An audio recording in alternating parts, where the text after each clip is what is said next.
I think we are good. Hey, good morning, everybody.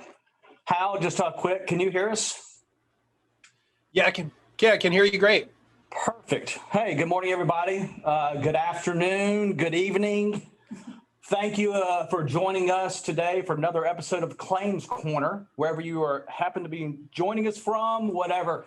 If you're in Hawaii, if you're in the UK, if you're in Alaska, if you're down in the Virgin Islands, wherever you happen to be, we really appreciate y'all being here today to join us for another episode of Claims Corner. Today we have actually some experts, some leaders in the claims industry that are with us today to really discuss adjuster preparation, to be ready. Because I don't know if y'all know this, but we are just over 2 weeks from when hurricane season started. And we've already had one named storm that has been out there. I don't know if you watched the tropical tidbits much and watched the news reports and stuff, but there's been other opportunities out there of other potential developments that the GFS has picked up and said, hey, we got the storm coming. So it's a very active season so far. It's living up to what I think all of the forecasters said it was going to live up to. And so we're seeing some opportunities out there that are being forecasted so far. And one thing with the storm season coming up, we've been going around and we've been traveling and we've been training. We've been going to different locations, providing training for adjusters, providing on the road. We've had a lot of training that's been going on here at CNC and at some of our mock training houses, both in property and both in floods. We're out there really trying to get a lot of good information out to everybody so that we're all prepared for what is going to happen, what potentially can happen with this upcoming storm season. And we're continuously developing courses in CNC Pro, our instructor-led courses, our face-to-face classes. We're doing Xactimate programs. We've done Symbility. We've done a lot of our fast track programs and our client certifications and things like that. We've done all kinds of good training that's been going on out there. We've seen a lot of y'all come on board and gone to this training and really worked on being prepared for what is happening. We're creating all these programs really for you guys, for ladies out there, so that we are ready to take on that claim. Be prepared to go out there. In the way I look at this, the training's out there, the opportunities out there. And if you're not taking advantage of those opportunities, you're really doing yourself a disservice to the policyholder by not being out there for them, providing them that quality and that professionalism and that expertise in that claims handling procedure. You're not providing little things out there. You're also doing it in a sense, you're doing yourself career suicide in a sense, because the industry is evolving. It's evolving very rapidly. There's a lot of changes that we've seen out there, not only on the claim side of handling things, but on coverages, on coverage interpretations, but also the way claims are handled. The old way of doing things is gone. And that's why we've really gone out there and really helped with understanding these procedures. We've gone out in the field. We have Todd Eisenberg has been out there training. We have David James, who's been training on the property side of things. We're getting this information out to y'all because it's extremely important for us to know that you all have an understanding of what is expected this upcoming storm season. And we hope you really have taken these opportunities to take these chances and really develop, because it's happening. It's coming. I mean, and one thing you need to really ask yourselves, are you ready for 2000? What year are we in? 2022. Are you ready for it? Are you ready for 2020? Are you ready for storm season for 2022 and beyond? I mean, we've really already seen, like I said, a first name storm. We've seen a lot of interesting, what's that thing when they call the storm comes through and it causes a bunch of damage? Tornado? No, not tornado. What is it? Derecho? Yeah, we've seen those. We've seen the flooding. I mean, if you're haven't been watching the news lately, it's flooding up in the Montana area. I was thinking states because it's also flooding in Michigan. So there's stuff going on out there in the industry that is happening, but you got to make sure you're storm ready. And here with us today is our very own, some of our team members from the property side, from the flood side. And we also have, which I'm going to introduce you in a minute, Hal. we have some of our very own team here to talk about storm preparation and being ready. We got Murphy Buggs. He is our property claims manager. He's with us today. We have Lainey, who's with us today, and everybody knows who Lainey is. Well, if you don't, you should. In fact, I'm going to put just her email address up here shortly. She knows Absolutely. her. We have Amber, who is our flood claims supervisor, and we have Michelle Martineau, who's involved in our private flood side of things and has been also involved in property side on the AOP side and has a great understanding of both the property and flood and the evolution of what we've seen, the changes of what we've seen out there. We're also expected to join us today is going to be David James. He'll join us today. I think he's actually on a Zoom call because he's been out training. He has joined us today. He's our property claims training manager and an Xactimate affiliate trainer. And then we'll also have Todd Eisenberg today, who's actually on the road as well. I believe he's up in Pennsylvania doing some training this week. And then unfortunately for him, he's off to Hawaii to do some training in Hawaii, which is really devastating. I mean, that's just terrible. But he is our flood claims training manager, and he's Xactimate certified trainer as well. So they're here today to talk about the evolution of what we've seen, what we're expecting, what we need adjusters to do now to be storm ready. We also have Hal here with us today. And if you do not know Hal, you should know him by his hat. We were talking about that earlier, and he said when he takes his hat off, people don't recognize him. So I think the hat is actually the trademark of Hal, and he probably could, sell those or do something with his name on there, Hal's hat. I don't know, something like that. But Hal's with us today to talk about, he's our climate data and natural hazard scientist specialist. He is going to talk about storm predictions and understanding what we're seeing, and really, as we evolve that, how we can be prepared as adjusters from what Hal is seeing out there, it's going on, and storm ready. So with that, Hal, I'm going to turn this over to you. And if you want to give a quick introduction yourself, more than happy to do whatever you want to do. But for now, we're going to turn it over to Hal and let him tell us about storm preparation. Hey, Craig, thank you so much for the warm introduction. Really glad to be here with everybody today. Like you said, Craig, we're expecting a very active hurricane season this year, and now is the time for people to be prepared for sure. We're expecting a busy season. A little bit about myself. I'm based in Galveston, Texas. I work with a team out of Mobile. I'm an extreme weather and disaster scientist. My passion is really helping communities and individuals better prepare for storms. Well, we're part of this really active multi-year signal. Let's start by talking about last hurricane season. It was the third most active season on record. 21 named storms, 7 hurricanes, 4 major hurricanes. That was last year. Normal is 14, 7, and 3. So last year was the third busiest season on record since 1851. We've been seeing a lot of hurricane activity, and we'll talk about why that is. This is a map showing last year's hurricane tracks and tropical storm tracks. There were a lot of storms out there, 21 named storms. The really big storm that had the biggest impact last year was Hurricane Ida. Made landfall in southeast Louisiana as a Category 4 hurricane. And then the remnants of Ida went up to New Jersey and New York and parts of the Northeast and actually proved to be fatal and inflicted a lot of damage as well in the metropolitan Northeast. So you don't need a strong hurricane to produce a lot of flooding. Sometimes even a storm that is remnants or not even a named storm can produce a lot of damage. This is a map again from last year.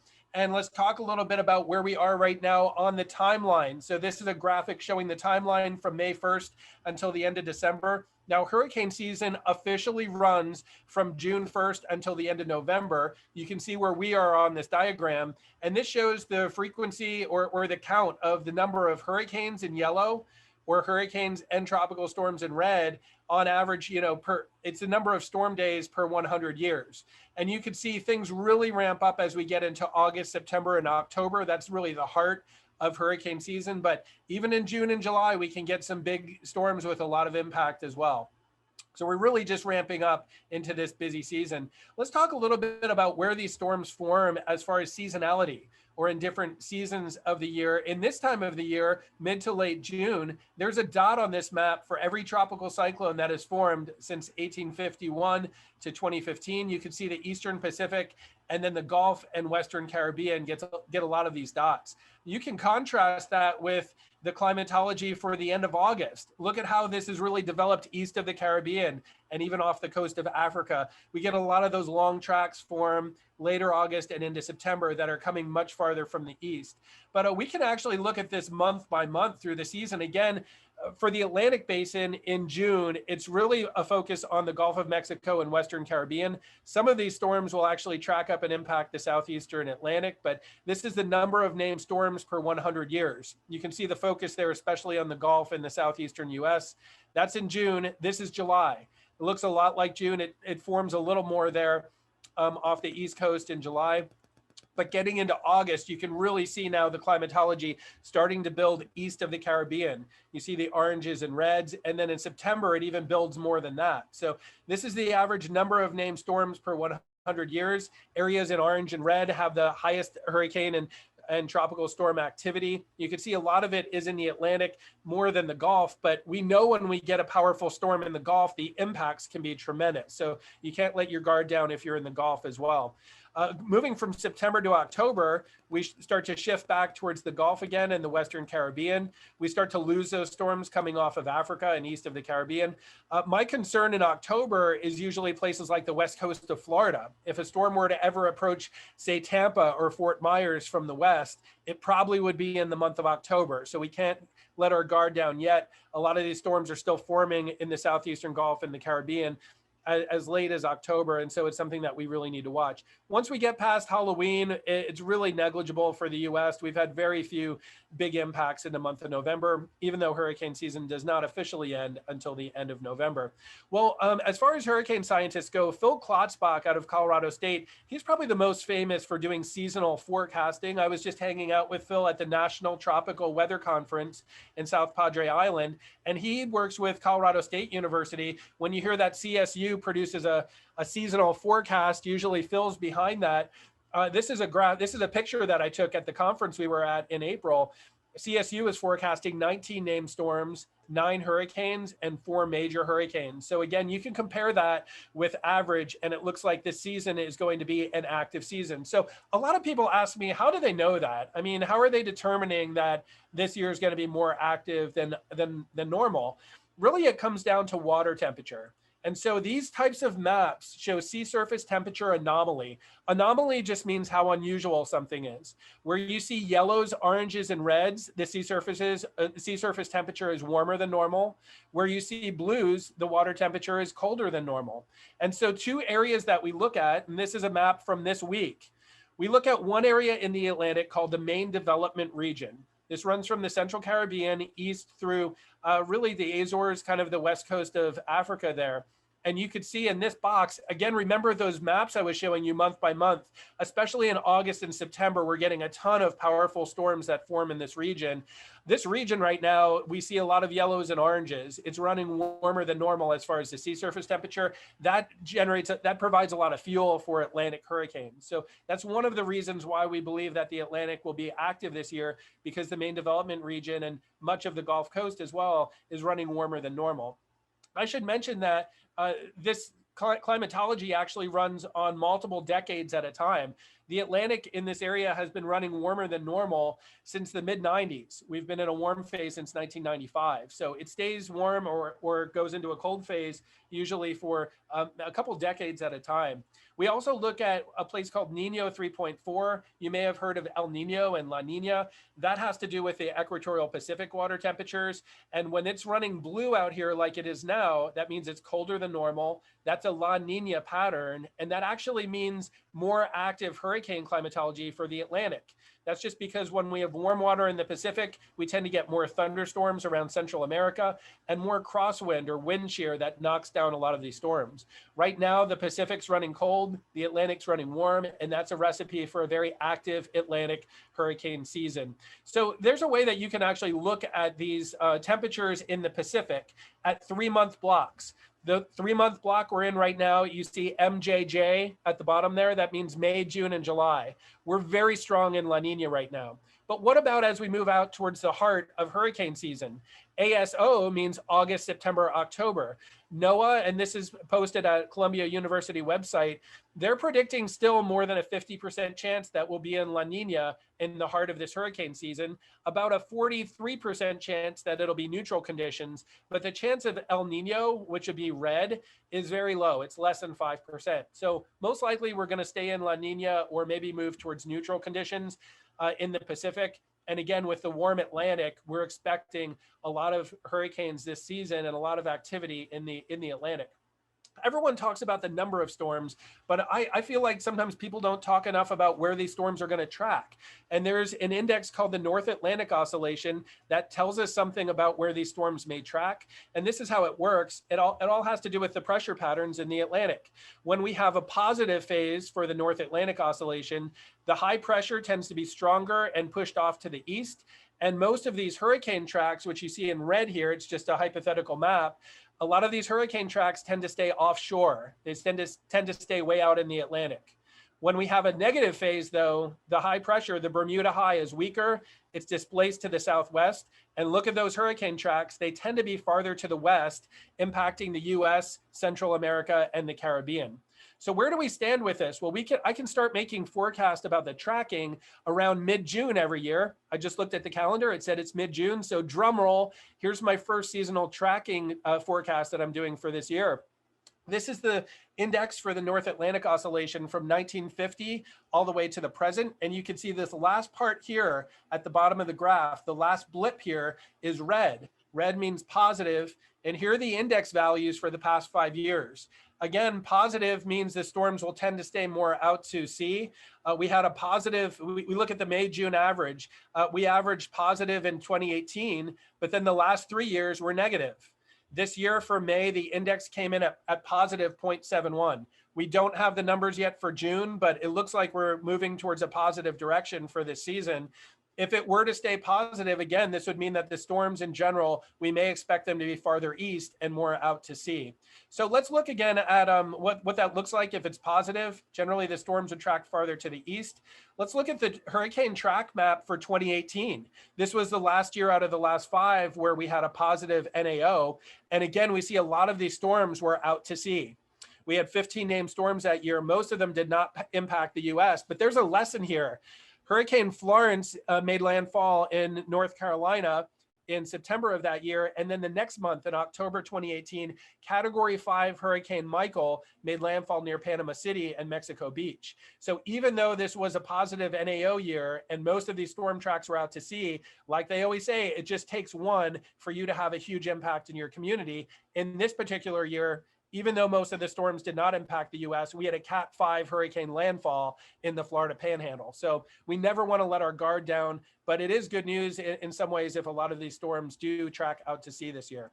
I wanted to shift now from talking about hurricane forecasting to talking about community involvement. There's a project I'm involved in called Community Flood Monitoring System. What we do is we go out and we put these flood gauges up at people's houses. There are basically 2 poles. The one on the right is calibrated to 0. The one on the left is calibrated to your local tide gauge or your local river gauge. And so we can put these in people's yards and it'll actually tell you something about the local water level. These are citizen scientists here in Texas, Jim and Pat Egler. We put this flood monitor out on their dockhead out there. And it was really cool because we could actually monitor the flood level as a flood was coming in. And so we could actually see, for example, at the height of this flood on their bulkhead, the water level was about 18 inches. But when we calibrated that with the local tide gauge, it came to about 67 inches. The reason this is important, if their neighbor evacuated and their neighbor's having sleepless nights, I wonder if my garage flooded. If their neighbor has an elevation certificate that a surveyor surveyed their house and they said the neighbor's garage or their first floor is at exactly 6 feet, that's 72 inches, their neighbor could look at this and say, oh, I didn't flood, because when we calibrated that all to the same system, the water level in my community came to 66 inches. My house is at 72 inches, so I should not have flooded. And so this is something that we can actually use to create community flood maps in real time. This is a map that we created for this event.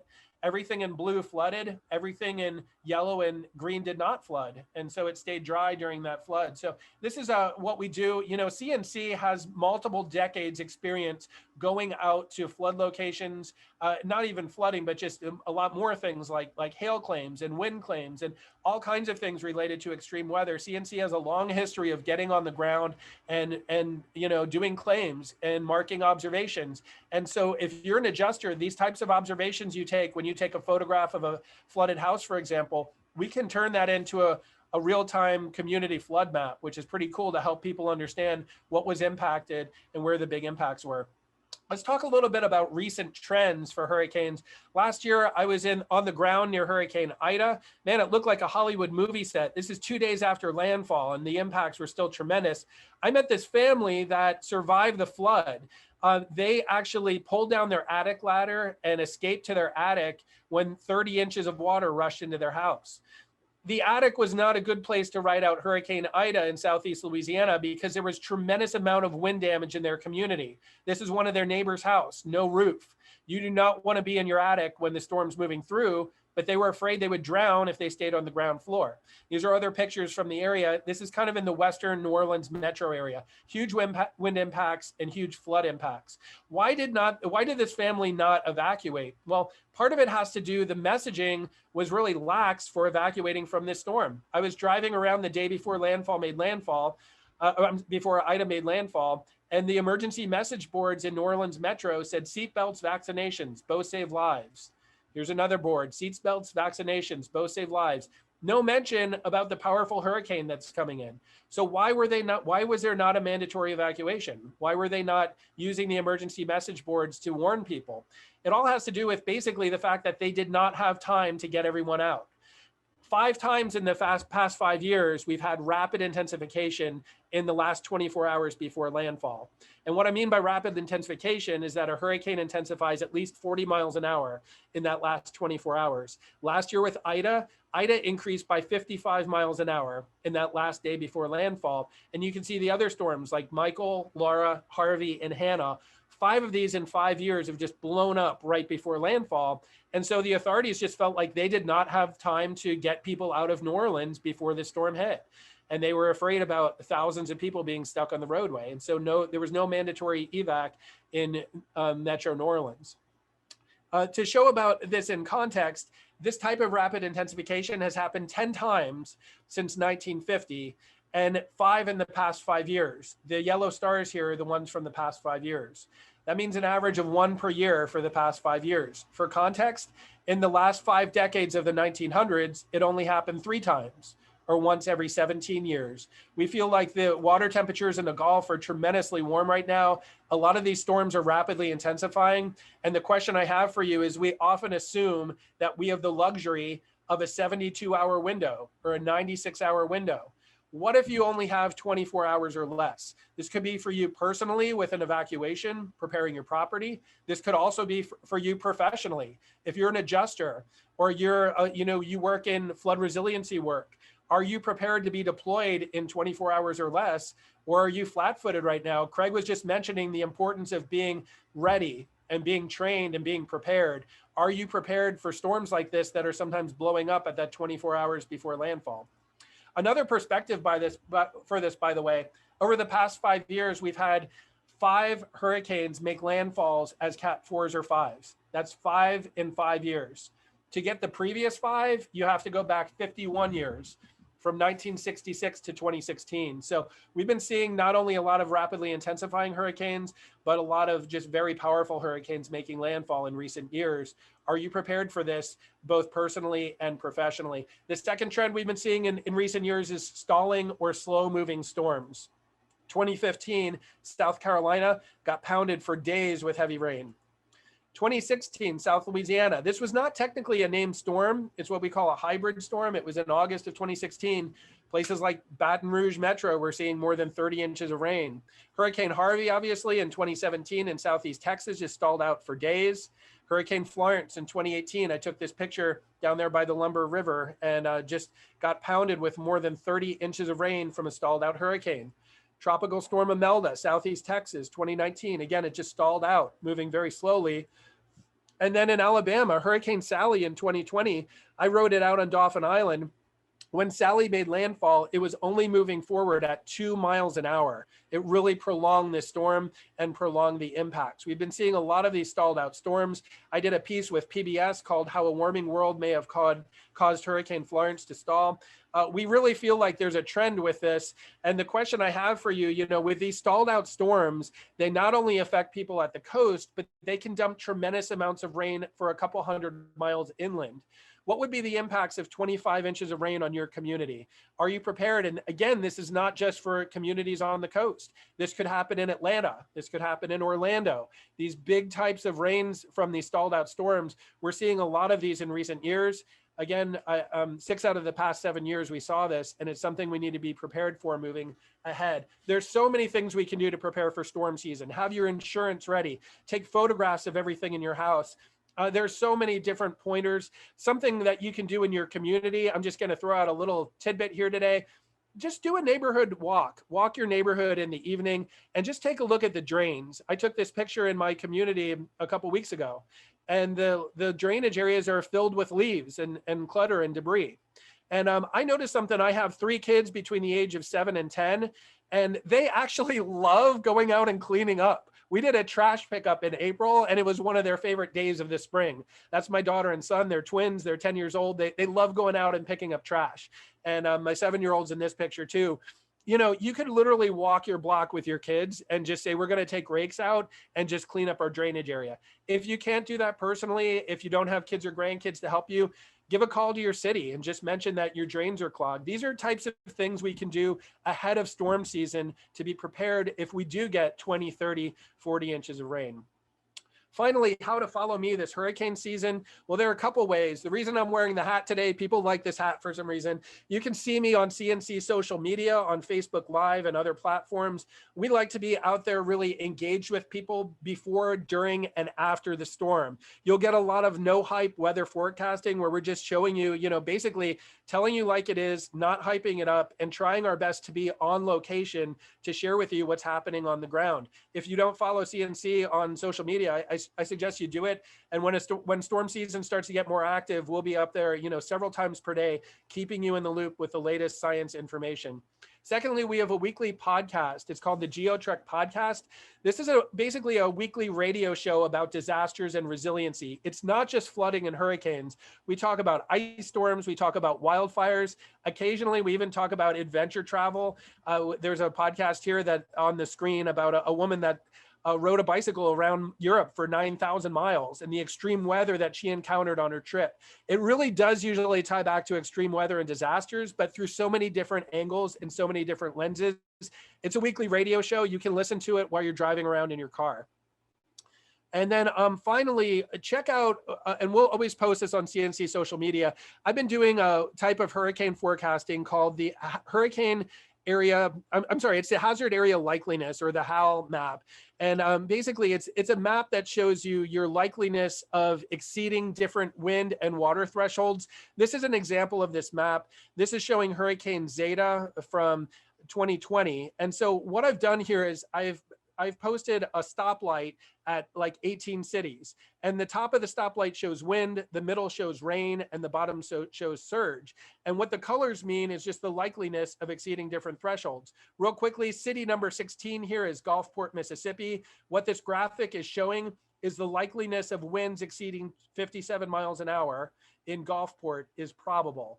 The likeliness of 6 inches of rain is possible, and the likeliness of 4 feet or more of storm surge is probable. And so this is something that we update every 12 hours. Usually we post it twice a day.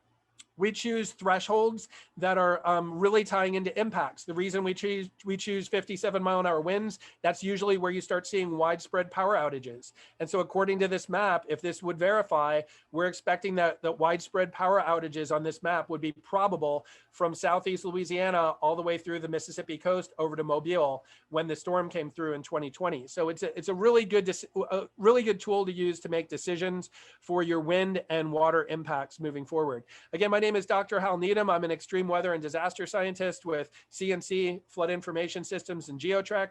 I'm based in Galveston, but I'm usually traveling all along the coastal areas and other flood-prone areas. You can shoot me a message or shoot me an email anytime. I love to be engaged with people and interact as well. Hoping that although we're looking at a busy season this year, I'm hoping that we're well prepared for it, that we do our best to help people out, as to help them recover. And hopefully personally as well, all of us will do our best to stay out of harm's way and be prepared. Thank you all so much for your attention. And I don't know if we have a minute or two for a couple questions, but really appreciate everyone's attention today. Thank you, Hal. We're going to actually add questions, and I think a few questions have already come up. We're going to actually ask those at the end here. But I do have a couple of comments. I think that messaging that you saw on that sign, it said vaccination. I believe they just misspelled that. I think it should have said evacuation, because that is, when you see that messaging, that is important. I'm glad you brought that up and showed that sign, just because that is really the message we're talking about today, is being prepared for hurricane season, not waiting to the last minute and not missing that opportunity now to gather the policy knowledge, the clarifications, the estimating, the understanding. And as we talk today, we're going to talk with this group here about things that they are seeing and like the trends we talked about. We hope everybody gets one message out of this, or one word out of this, and it's grow. It's think about that as growing, because in a sense, you need to grow out of your mindset of the old ways of doing things and the grow out of waiting for that next opportunity and that next claim, and just taking the opportunity to grow into the technology advancements and grow into the new processes and grow into the new claims handling things, because that is where we are now. What I don't want adjusters to have, and that's why we've been on the road. That's why we've been bringing this message to everybody. That's why we're having all these classes. That's why we're doing this, because what I don't want is the adjusters to be like those homeowners, in a sense, that are caught in the attic, that are up there stuck in the attic, and take that in the same context as adjusters out there doing claims. When you get a claim, all of a sudden, are you one of those adjusters that are basically stuck in the attic because you were not prepared for what has evolved technology advanced, what has evolved claims handling, and the way things are now being presented to the whole industry out there, from not only the property side, but on the flood side? Are you one of those adjusters that just said, oh, I know all this, and then when you get out there, you realize, oh, I should have taken advantage of this opportunity. I should have done this training. I should have done that, because things change. Technology advancements are out there. The industry is evolving. The claims procedures and the process are changing. There's so much that's out there that is changing, that we want to be prepared. Now, I am upset with you, Hal, for one reason. You said that there's a positive North Atlantic, oscillation, the NDAO, instead of a negative. And I was hoping you'd say negative, because then when I heard positive, I immediately go, well, shoot, what are we doing this for? There's nothing going on.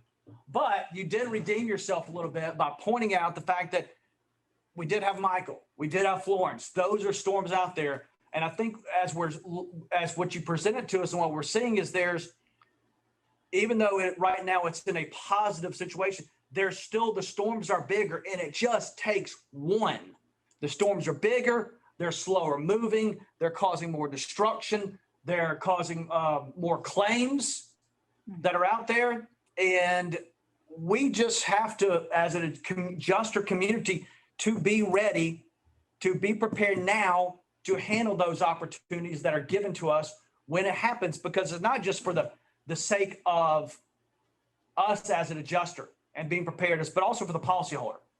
That's what we're doing because there's so many new simplified ways of doing things. And if we can take advantage of those opportunities we're given, we're doing a better service for that customer who's gone through that troubling time. And it could be a half inch of water. It could be a shingle off the roof. It doesn't matter what the severity of the claim is. It's a disaster to a policyholder. A lot of times they've never experienced it before. And now we're there to help them through that claim setting process. And that's why we're out there doing some of this stuff. I always go back to when I do classes on customer service and do other training, I always think about Chick-fil-A and ask yourself, do you want to be Chick-fil-A? You're probably thinking to yourself, well, why do I want to be Chick-fil-A? When you talk about Chick-fil-A, to me, the sandwich is mediocre. I'm just going to be honest, and probably some people are going to throw stuff at me, say, "Oh my gosh, it's the best thing. It's the best thing since sliced bread." I mean, Murphy already gave me the sleight of hand. To me, Chick-fil-A sandwich mediocre. It is the customer experience. It's the customer service. And I apologize, my stomach's up here already. So it's the customer experience, the customer service that comes from Chick-fil-A. Because when you look at Chick-fil-A, during COVID, they changed the way they did things. They changed their drive-through service, their curbside service, because they saw the trend. They saw the need to improve, and they saw the opportunity to improve. And they didn't wait. They didn't say, "Oh, I'm the greatest out there. I don't need to change. I've been doing this for 33 years. I don't need to change because my old ways work." No, they evolved with what they saw in the industry that was needed. And as a result, I think they grew even more. They grew even better. They're faster. That's the reason I go to Chick-fil-A, because the customer experience, and we're in this age of technology, the phones, the computers, everything. It is instant gratification that everybody looks for. When a claim happens, they're looking for a solution right then and there. What are you doing for me right now as a professional adjuster to help me resolve my claim? Because you're coming to me with all the knowledge and all the experience that I need you to point me in the right direction for. They're counting on the adjusters to do this. And as we see with your presentation, we're in a positive situation, but they're bigger storms. They're more claims. And as an adjuster, we need to learn to simplify our processes and be able to take opportunities to handle more claims that are given to us. Yeah, Craig, I often think too, even if we were having a less active than normal hurricane season, I think back to 1992, the A storm didn't make landfall until the end of August. It was the end of August when the A storm showed up. But guess what? That A storm was Hurricane Andrew, and it clobbered Miami and then clobbered South Louisiana. I know adjusters that spent 9 months, a year. Again, it was just the A storm, and that was late August. It wasn't one of these years where we had A, B, C, and D in June, but still, it was a Cat 5 hitting Miami. So it just, like you said, takes that one storm and all of a sudden huge impacts. And are we prepared for it? Absolutely. That's what we talked about. So, again, we're going to come back to some questions. I think there's a couple of questions that were brought up about your presentation and some climate issues out there and some questions on climate change that we will address here in a second. But I did want to get back to the team here and kind of get some ideas and stuff. But what are adjusters needing? What do we need to do as adjusters? What do we need to prepare for? And so I'm going to start with Murphy here, or we could start with Sheldon, but it's open. We're having an open forum here. I mean, we're going to be answering questions as we go through it. And if you have a question you want to ask us as a group, then if you could just drop it into one of the chat boxes of the Q&A, Julie can present that for us as well here in a minute. But so really a question for you, Murphy, property side, or even for you, Laney, what is the number one action item that you think an adjuster needs to do right now, that should be doing right now to be ready for that, not only just for storm season, but really for that next claim, for that next opportunity? Yeah, I think it goes back to what you say about growth, growing within our company, doing some self-growth as well, making sure your licenses are up to date. That's probably the most important thing on the property side.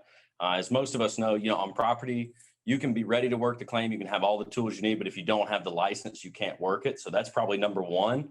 Number two is, like you said, with technology. I mean, it's growing every day. Even with us just on the claim experience side, I mean, we're really starting to put that more into play on property. It's a way that we can gather information more quickly. Those documents and notes are going to transfer to each of our databases that we use, such as Exact Analysis and Claim Source. So I think really learning those systems, doing a little self-teaching and learning on your own. You don't just have to take the training classes offered by CNC, but you can seek out that knowledge and that information on your own to be more prepared for when hurricane season hits and when you get that big influx of claims. So. And in any type of training that you happen to do outside CNC, that because we have our CNC Pro, like I said, we have our instructor-led class, things like that. Any opportunities in your certifications, anything like that you get outside of this, let our HR department know that you have those licensing, those new certifications, those new training, because that goes into what we're looking for when we're out deploying adjusters and putting adjusters in the right place. Because if a carrier specifically says, hey, I need an adjuster who is Exactimate 2 certified to handle this particular claim, we can look at our database and go, all right, this adjuster has it. And if you have it and it's not listed in our database, then you're going to miss an opportunity out there to put yourself out in front of a client, or get yourself out in front of a claim. Now, you mentioned claim experience. Mm-hmm. How is the property side using claim experience, and how is the adjuster involved in that role in any way? Yeah, so I think it really goes with the desk and the field side for claim experience. I mean, you can use it for, both sides of the claim. It's a way for us to get information from the policyholder quicker. Email is great, but things get missed in emails, especially when you have 100 claims in your docket and you don't want to miss something. It's a way that we can use claim experience to have them sign mortgage verification forms, or a date of loss late reported form, things like that. It's a way that we can get information, photos, videos, invoices, mitigation estimates. It's a way that we can gather that information on the front end before the field adjuster ever gets out. And it really helps the desk and the field work more, parallel with each other, make sure that everybody's got the same information. That way, when the actual field inspection takes place, you're already pre-prepared. And I think that goes back to the number one word we keep mentioning today is preparedness. So. Yep. And that's a good point you made on the claim experience side. As soon as that claim is filed, even on the flood side of things, as soon as that claim is filed, that claim experience link gets pushed out to that policyholder. So they are immediately pre-inspection photographs, photographs of the loss in progress. They're pushing that information to us so we have it. You have it as adjusters. It's there, which is extremely important, because when you get out there, sometimes the property's cleaned up. They've already started repairs. Maybe they've tarped the roof. They've done something. And then you can go right into claim experience, go, you got this information right here. We see the damages and there's no questions, and it makes that claims process easier. And it's a good point from the beginning to get that information and get that link to them, because that's what they're thinking about at that time. They're thinking about how are they going to get their loss clarified or get their property back in order. And so they're out there doing this action right away. And then when you get out there maybe 2 or 3 days later, and we don't have this claim experience set up, we don't have this information that they can drop into this depository, for example, they get out there and go, hey, did you take a picture of this? Oh, no, I didn't, because I was so busy focused over here. But they've gotten the message up front. So it's a collaboration between the desk, the field, and the policyholder to make sure we are all getting the material we need, the documents we need to make sure that claims process is simple, is smooth, everything works out.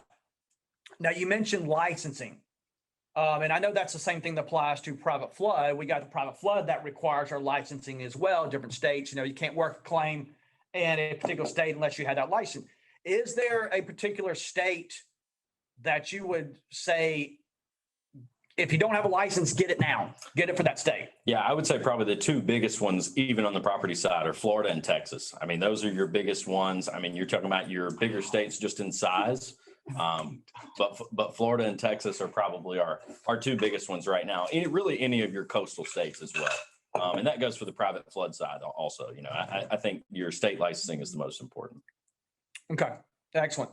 So on private flood, what is you think the number one action item is right now for an adjuster to be prepared? Licensing, absolutely. Another thing is that although the private flood policies can vary wildly from the NFIP policy, most of them are based on that, at least from the standard, and then they build off of that. So licensing is very important, but if you're looking at being deployed for any type of flood claims, being familiar with that NFIP policy is definitely very important.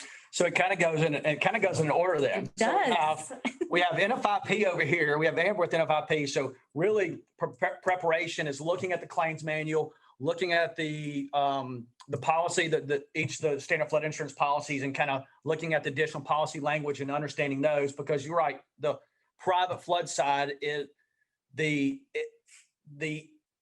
NFIP is the foundation for the private flood. And then from there we have our difference. So we have NFIP, what's very important to understand all that. Then we have our private flood. Then you got to get your license, and then your license applies over here to the well as property. So really, if you follow those 3 steps, now you can cover a lot of territory immediately. But yeah, that's all extremely important. But I noticed we mentioned claim experience. We mentioned Xactimate and understanding Xactimate. I guess that, that's one of the programs that most of the companies are using right now. Is there anything else that adjusters should be looking at? Any other programs out there that we can think of that would be important beyond claim experience, Xactimate? I know Todd, Todd wants to jump in on this one. I saw him come off mute there. But like other SimAbility, anything like that is something that should an adjuster invest in their time with SimAbility right now? Or should they be more focused with the Xactimate products? What do you think? In my opinion, even if so for right now, most of our private flood companies are dealing with Xactimate estimates. And so that's obviously very important, but I feel like any type of personal growth, when you try to learn a new program, is going to be very, very beneficial to you. Even if you're not using it right now, just to be able to say, I've taken the time to learn this, I've taken the time to be certified, and it shows that you're motivated to continue increasing your skills. And I think that that's super important. And then also when you go through those classes, the one thing that I've really been surprised with and happy about is you start seeing how similar a lot of them are, and you start building your confidence to be able to apply your skills into more fields than you've done so far. So I think personal growth is a huge, huge part of your career. And even on top of personal growth, because that was one of the key words was growth. But I think also something is also, like you point out, the similarities between the programs.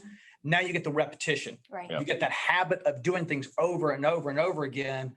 And when you get that opportunity, get that claim, or when you're storm ready and that claim happens, it's just a habit at that point. And I think I agree. It's important to take the opportunity to learn something new, to take a program that you're not familiar with and learn it, but don't do it when you first get a claim. Okay. Because we see that happen, and adjusters absolutely fail at it, and they fail at their own professionalism, but they fail the policyholder. And that's what we do not want to see happen, should never happen in this industry, because again, we're here now with a lot of time. I mean, it's June 16th. We have time. Well, we think we have time before that next storm happens, before that next flood happens, before that next claim happens, before that next windstorm happens. We think we had the time, and so what I don't want you to do is go, oh, I can wait. I can hold off on this. I'm not going to take that class now. I'll put this off for later. Take advantage of what we're providing out there and be storm ready. Now, we talked about claim experience and how we're using that on property. Flood is using that as well. Is that right, Amber? Right. Y'all have already answered that question, so I'm going to piggyback off of y'all's claims experience. It's used to increase the cycle times and provide a more productive workflow. It's really there to service the policyholder. We can involve the contractors, PAs, attorneys. We can include them on claims experience so they can upload any documentation that they have. We can message through there. The policyholder can set their preferences when they would like to be contacted. So it's very beneficial. And I know we've mentioned claim experience a couple times. I'm wearing my CNC shirt. I'm not a Xactimate salesman, but with claim experience and with some of the other programs, and I think Todd will piggyback on this in just a minute when he talks about with some of the programs out there, we have these programs and these processes in place because it helps simplify the claims process. It helps us do a better service for that policyholder. Ultimately, especially on the flood side of things, we want to be able to close claims. If you look at a policyholder, for example, that has experienced a loss, do they want to wait 60 days till they receive payment? Or do they want to receive payment sooner? If they're waiting 60 days, they may have to financially go out and take a loan out or do something to help them build their property back. They do not want to sit and wait for that to happen. They want a claim to occur. Shouldn't say a claim to occur. They want that payment to occur sooner than later. And so that's why we have this situation, these programs that we say, here's what we're doing for everybody. Let's get to that part where we are doing a service for the policyholder. Now, Todd. And real quick, I'll say on that, like, so we can do virtual walkthroughs. So that way we can get their photos, we can offer them in advance. So they can start their repairs. I'm glad you brought that up, because that is very important. Because we can use that claim experience to have them navigate with their phone. And then we're seeing the damages then. We're seeing it. There's no spoilage in the evidence, if you want to call it that way. We're seeing that information then. And we can also use claim experience to take snapshots. We have a recording of that. We have that video of that. And we can, as we're going through, you may see a coverage issue that you need to address. You may see an underwriting problem that may need to be addressed. And I'm getting way out of hand, and you can tell I'm getting out of hand because then I start speaking way too fast. But you may see an underwriting issue that needs to be addressed, and we can immediately get that information over to the carrier saying, hey, here's a situation we're seeing on a claim. Let's get this to underwriting so that we can resolve this before we get on the property, and that we're not having this delay over here with a coverage issue or potential underwriting issue. That's a very good point, Amber, bring it up on that. And Todd, I want to bring in Todd next on this, because I know Todd's been out in the field. He's been running around training, and I know he has a couple things that he wants to talk about. Todd, are you there? Yeah, I'm here. My video's not working. Julie shut it off, so I can't be present. That's all right. You don't want to see turn him on, back on. Oh, okay. Let's try. Well, you go ahead and start talking until she turns it on for you. That's fine. Basically, you guys hit it, claim experience with that, but let me just back up just a second, because Murphy talked about, getting ready, everything. Some things you guys out on the call need to be aware of. Yes, it's storm season. With Xactimate, where's your license? Are you ready to go? One of the things that you need to have is your preferences set up, whether you're working property or flood especially, because this was an issue with Ida, that they didn't have their preferences set up. So their claims that they downloaded weren't deducting doors and windows. So all this stuff is important, ready to have before the storm hits here, or before we get to it. Another thing is claim experience. What I'm teaching out here in the field is just like Murphy talks about, just like Michelle and Amber have talked about. But one thing the adjusters are learning, that claim experience is a double-edged sword. The desk adjusters are there at the top of the blade, hitting the policyholder up there. But because the claim has been assigned to the adjuster, they've got the bottom blade, and they're supposed to be tracking, following up, and all that stuff too. So yes, the desk adjusters are doing it, but yes, the adjuster is doing it too. And it's proven very effective in that manner. If you think about it, you've got the desk adjuster asking questions, assigning the personal property, doing all that, where the adjuster comes in and follows up with, hey, sir, we know you got a claim experience handled to you for personal property. I see that you haven't put anything in there. Are you doing it? Is there any questions that I could help you out with? This is where it really reaches the policyholder and gets that process done. The last thing I'll talk about is, because you've talked about the software and what we're doing, is out on the road. I've been teaching the Xactimate mobile app. We've been using this in a practical application, and because I've had a lot of property adjusters in my classes and flood adjusters, I mean, I've sold 75, well, I haven't sold. Adjusters have bought 75 iPads in my classes just because they want to do the CNC prelim app and they want to use the Xactimate mobile app. This is for property, doing roofs, doing siding, and this is for flood.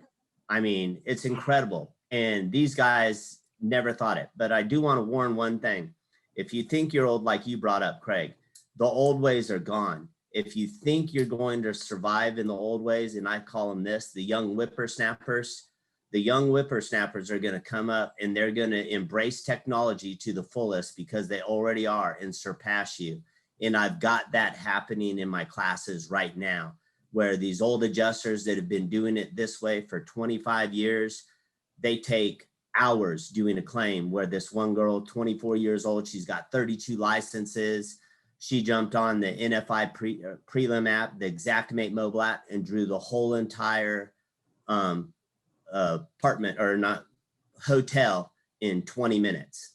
So don't tell me that they can't do it. They know how to do it, and they are embracing technology to the fullest. And these guys are ready to go. And that's the biggest message I can say. Come to the training, learn it, and get it. Let's do it.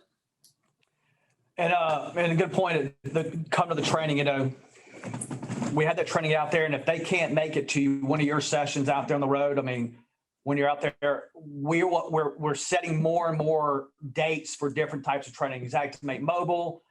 Next week, I have a class coming up on Risk Rating 2.0. If you're not familiar with those new process and steps as adjuster out there in the field, there's some new requirements that we need to do for Risk Rating 2.0. But we have all this training that we're presenting out there. And you make also a good point, Todd, is these young people that are out there doing this, learning these systems, learning what they need to do.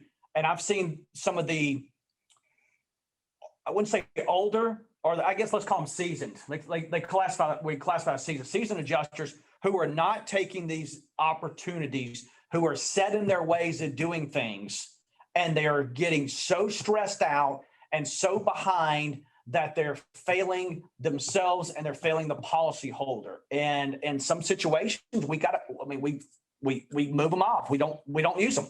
We got to cut them loose because they're not handling the claim like we should. Like, I shouldn't say like we should, but like technology has given us. And storm season's coming. We really need to be prepared now for that next storm, that next claim, because the claims processes are simpler. There's easier ways to do it. And if we're doing the repetition is just going to follow us into the field. And we want to make sure everybody is doing a good job. Right. One of the things I'm teaching, and based on what I've spoke with Amber about and just yourself, even one of the things that I'm teaching in the class with technology and embracing everything that CNC is teaching, that we're teaching out on the road, and understanding claim experience. There's no reason why a flood claim, one flood claim cannot be turned in a day. And now you get 25 flood claims, that's 25 days. There is no reason. Now, there's those young whippersnappers that I talked about. They have the capability of closing 2 claims, 3 claims a day, because they're embracing it and understanding it. And in the classes and what we're sharing, we have it. We have everything written out. It's there. The guidelines are set. They just have to embrace it and start to follow it. Now, I will say, being an old, seasoned 33-year-old adjuster, you will have those situations where you have a public adjuster or you have an issue with underwriting, and those situations will exist. But I 100% agree, knowing the technology, knowing what you teach, knowing if you're taking the opportunity to learn it and to repeat it and to work with it continuously now before a storm happens, before a claim happens, yes, you can do a claim in a day, easily do a claim in a day. Because that technology is there. I know we had 3 minutes left here on the clock here, so I want to drop something here. David, I know David's on the line with us. David, did you have anything you want to point out, add to this real quick? Hey, can you hear me? Yes. Okay, let me see if I can get this camera turned on. Oh, you got I thought you were pulling up a presentation or something. I was like, wait a minute, we only have 2 minutes. No, yeah. So just everybody's brought up some great topics. Everything's been really important. You know, for being ready, going back to being that, going to that particular topic and talking about it.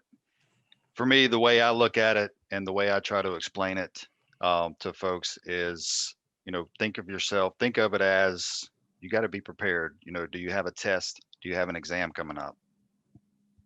What are you doing? What are you learning to pass that? You know, I played sports my whole life. Going to events, going to a game, you got to practice, right? If you don't practice, are you going to rely on your God-given talent? You know, and there's folks that do that, and it's only going to carry them so far to eventually you have to train and you have to practice to get better. And when you get your shot, when you get your deployment, that's your chance to set yourself apart from the competition and show that you're able to do the job. You're able to adapt, like you all have said, as far as growing. You've got to be able to adapt to the environment and the way it changes and take advantage of, Murphy said this, invest in yourself, take the initiative. Don't just rely on someone to always hand you the information and tell you how to do it and help you do it. You got to take that, and then you got to, um, use it on your own. Learn what you knew, learn what you do, network, ask questions if you don't know, and you know, try to better yourself each and every day. There's somebody out there that is trying to be better than you, and are you going to be able to keep up? So that's just my motivational tip for the day. Thank you, David. And that, I'm gonna add this real quick to the screen here because, yeah, you bring up a good point. Why did that fail? Sharing has failed to start. Please try again later. Okay, I was going to add everybody's emails up here because I think it's important. So if you want to reach any of us, I was going to add my emails. So, and that's not happening for some reason. But I want to add my emails up here for everybody to reach. But if you need to reach us for anything, I'll drop them. I'm going to try this one more time. Oh, it's not even going to do it at all now. What happened? Okay. Talk amongst yourself real quick. No. Yeah, preparation is key. That's what we've been talking about is preparation from the beginning. We saw what Hal presented to us. We understand what's happening out there in the storm season. And we have some time that we think to get ready. Let's work on that now. I think everybody here is available for questions and answers at any time. I mean, if you need to reach us, it's basically this was working earlier. I'm gonna try one more time. It's basically our first last name at cnc-resource.com. So if you ever need to reach us about anything like that, evolving training, there we go. Perfect. There we are right there. So those are our email addresses. If anybody needs to reach us, please feel free to reach out to us about anything, especially involving training, because again, like I said, we have a lot of training going on. And if you're looking for a training opportunity, if you don't know how to get into CNC Pro, our LMS system, if you want to know about what's happening in the industry regarding training, reach out to us to let us know. Julie, do we have any questions out there that we should answer real quick?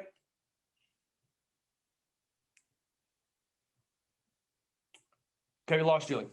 Oh, there she is. No. Okay, we can't hear Julie. All right, so I see there's a few notes that are out there. So yeah, there's a number one tip that's been listed out there, and this is really important, is to know the policy. Okay, know the standard flood insurance policies, the 3 forms. Know the claims manual, but also know whether the difference between NFIP and private flood. So if you're a flood adjuster out there, that is a great tip to have that understanding, because like we mentioned, the NFIP is the foundation of what happens on private flood, but private flood could change some coverages. We also need to know what other insurance companies are out. I shouldn't say other insurance companies, but when you're dealing with the claim, what other insurance is out there that may be tied to this particular claim you're handling, because that other insurance may change what you're adjusting out there. This claim that you're adjusting may be excess and not the primary, or it may be proportional loss where we have this policy handles something, this policy handles something. We need to understand those as adjusters, what's out there. Let's see here. Somebody made a point. We did have a question that Hal answered, and I can ask it if you'd like. I will make one point. I'll make one point, then we'll ask that question. And I think that's the end of the questions. Somebody did make another point, is being successful, being ready for deployment, because the policy holder depends on you. And it doesn't matter if it's a property claim, it doesn't matter if it's a flood claim. A lot of times it's the first claim they've ever had, and they do not know what they're doing. They don't know anything, and they're counting on you to give them that guidance. And they're counting on you to settle that claim for them and reach that settlement with them and explain the whole claims process from beginning to end, what you're doing, and to communicate constantly. All right, I'm done talking. We don't need that. Okay. Slide. Go ahead.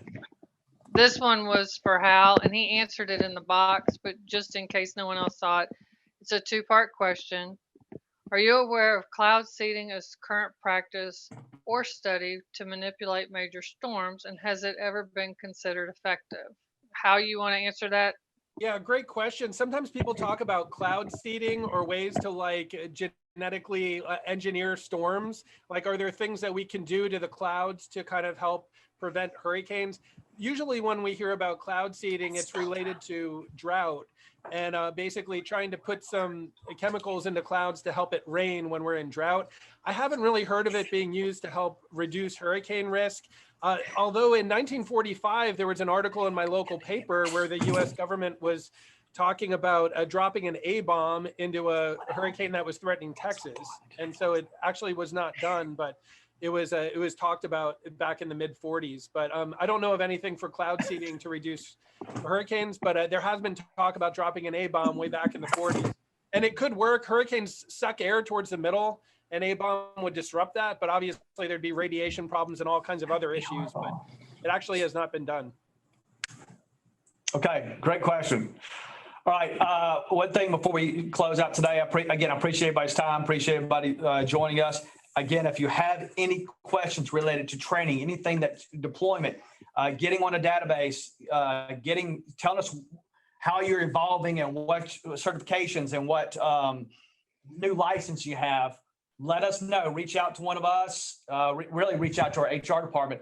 But I will point out Michelle's name I accidentally spelled that wrong because I did this like 5 seconds before the class started. It's actually one L and Michelle Martineau. So if you want to email her, just use one L. But if you want to talk about training for property, reach out to David James. If you want to talk about training for flood, reach out to Todd Eisenberg. If you want to talk about anything related to science or where he got his hat, you got Hal's information there. And then the other property or flood claim stuff, information right there. You have our email addresses. I know we're past our time. I'm kind of surprised we got to this time, I guess, because I need to stop talking, but I really appreciate your time for being on. Be prepared, grow. Thanks for your time.